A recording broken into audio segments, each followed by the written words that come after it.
La déconvenue de Caïphe procède du fait que ces hommes ont été attaqués par des gens de l'escorte de Yeshua, apparemment des zélotes de Galilée, observa Cratil.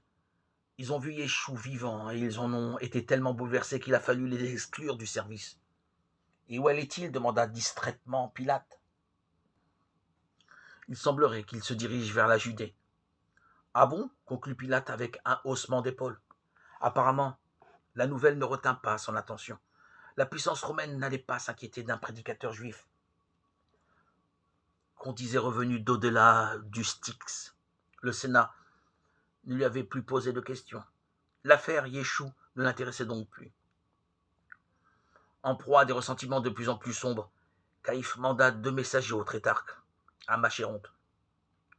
Ils dépensèrent des trésors d'éloquence pour lui exposer l'odieuse mésaventure et l'outrage à l'autorité du temple qui avait été perpétré dans sa tétrarchie. Hérode Antipas leur demanda ce que les émissaires allaient faire à Magdala.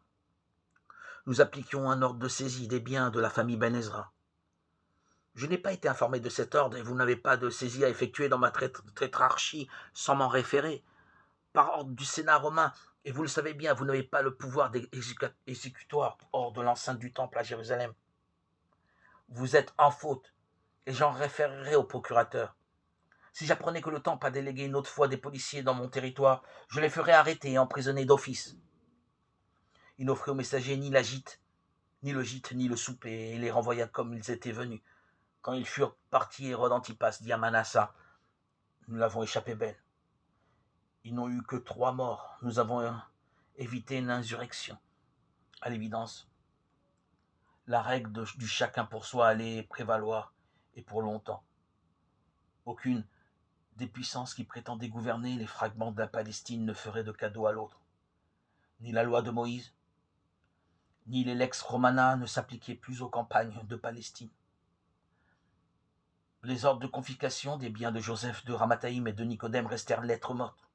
L'exclusion des intéressés des rangs du Sanhédrin fut par ailleurs coûteuse. Ils cessèrent de payer le denier du temple, ce temple dont Jésus avait d'ailleurs déclaré qu'il pourrait le détruire et le rebâtir en 3 jours. Informé lui aussi de l'accrochage de Séphoris Philotéria, Saül rendit visite à Caïphe, chez lui, dans son palais proche de la porte des Esséniens et de la piscine de Siloé, sous les remparts. Il le trouva pâle et creusé. « Nous n'avons plus de pouvoir, murmura-t-il.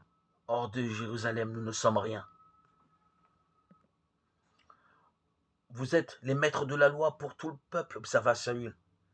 Qu'est donc la loi sans les armes? Ou plutôt, qu'est donc la loi sans le soutien du peuple? Songea Saül. En fin de compte, il fallait se l'avouer, le temple ne régnait que sur les Juifs de Jérusalem, une partie des Juifs de Judée et les rabbins de province, et encore les foules qui venaient chaque année au pèlerinage pour la Pâque et alimentaient le trésor par leur offrande et leur achat d'animaux sacrificiels ne pouvaient masquer l'amère vérité. Ces gens se rendaient au siège virtuel de leur foi et dans la ville sainte, mais leur afflux ne reflétait nullement du respect pour les autorités du lieu saint. Dans les provinces de Palestine, la caste des Sadducéens ne chauffait certes pas le cœur du peuple qui envoyait chaque année ses oboles et ses assez dédaigneux magnifiques. Saül quitta pensif la maison de Caïphe.